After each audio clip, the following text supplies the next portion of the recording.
നമസ്കാരം. Raf talks ഫുട്ബോളിലേക്ക് ഏവർക്കും സ്വാഗതം. കഴിഞ്ഞ സീസണിൽ വളരെ മോശം പ്രകടനമായിരുന്നു ഇംഗ്ലീഷ് പ്രീമിയർ ലീഗ് വമ്പന്മാരായ മാഞ്ചസ്റ്റർ യുണൈറ്റഡ് പുറത്തെടുത്തിരുന്നത്. ഒരുപാട് തോൽവികൾ പ്രീമിയർ ലീഗിൽ മാത്രമായിക്കൊണ്ട് തന്നെ അവർക്ക് ഏറ്റുവാങ്ങേണ്ടി വന്നിരുന്നു. 8ാം സ്ഥാനത്തായിരുന്നു ഇംഗ്ലീഷ് പ്രീമിയർ ലീഗിൽ അവർ ഫിനിഷ് ചെയ്തിരുന്നത്. അതായത് ഇംഗ്ലീഷ് പ്രീമിയർ ലീഗിൻ്റെ ചരിത്രത്തിൽ ആദ്യമായിക്കൊണ്ടാണ് മാഞ്ചസ്റ്റർ യുണൈറ്റഡ് ഇത്രയും മോശമായ രീതിയിൽ ഫിനിഷ് ചെയ്യുന്നത്. എന്നാൽ അതുകൊണ്ട് തന്നെ അവരുടെ പരിശീലകനായ എറിക് ടെൻ ഹാഗിനെ യുണൈറ്റഡ് ഈ ഒരു സീസണിന് ശേഷം പുറത്താക്കും എന്നുള്ള റൂമറുകൾ ഉണ്ടായിരുന്നു.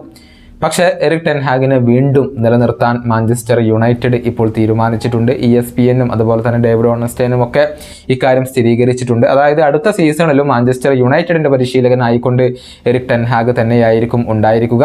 മാത്രമല്ല അദ്ദേഹത്തിൻ്റെ ക്ലബ്ബുമായുള്ള കോൺട്രാക്റ്റ് 2025 അവസാനിക്കുന്നത്.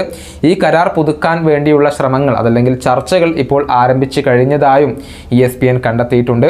നമുക്കറിയാം ഈ ഒരു സീസൺ യുണൈറ്റഡിനെ സംബന്ധിച്ചിടത്തോളം ട്രോഫിലെസ് ആവേണ്ടതായിരുന്നു. പക്ഷേ അവസാനം നടന്ന FA കപ്പ് ഫൈനൽ മത്സരത്തിൽ മാഞ്ചസ്റ്റർ സിറ്റിയെ പരാജയപ്പെടുത്തിക്കൊണ്ട് കിരീടം സ്വന്തമാക്കാൻ മാഞ്ചസ്റ്റർ യുണൈറ്റഡിന് കഴിഞ്ഞിരുന്നു. അത് യഥാർത്ഥത്തിൽ എറിക് ടെൻ ഹാഗിന് തുണയായി എന്ന് വേണം പറയാൻ. അല്ലായിരുന്നുവെങ്കിൽ ആ ഒരു ഫൈനൽ മത്സരത്തിൽ തോറ്റിരുന്നുവെങ്കിൽ ഒരുപക്ഷെ ടെൻ ഹാഗിന് തൻ്റെ സ്ഥാനം നഷ്ടമായേനെ. ഇപ്പോൾ മാഞ്ചസ്റ്റർ യുണൈറ്റഡിൻ്റെ മാനേജ്മെൻറ്റ് ഈ ഒരു പരിശീലകനെ നിലനിർത്താൻ തീരുമാനിക്കുകയായിരുന്നു.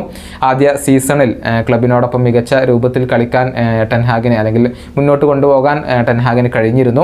നമുക്കറിയാം പ്രീമിയർ ലീഗിൽ 3ാം സ്ഥാനത്തായിരുന്നു അവർ ഫിനിഷ് ചെയ്തിരുന്നത്. മാത്രമല്ല കരബാവോ കപ്പും സ്വന്തമാക്കിയിരുന്നു. പക്ഷേ കഴിഞ്ഞ സീസൺ മോശമാവുകയാണ് ചെയ്തിട്ടുള്ളത്. 8ാം സ്ഥാനത്ത് ഫിനിഷ് ചെയ്തു എന്നുള്ളത് മാത്രമല്ല UEFA ചാമ്പ്യൻസ് ലീഗിൻ്റെ ഗ്രൂപ്പിൽ ഏറ്റവും അവസാന സ്ഥാനത്തായിരുന്നു മാഞ്ചസ്റ്റർ യുണൈറ്റഡ് ഫിനിഷ് ചെയ്തിരുന്നത്. ഈ വീഡിയോയുടെ അവസാനിപ്പിക്കുന്നു. കൊണ്ടും കാണാം.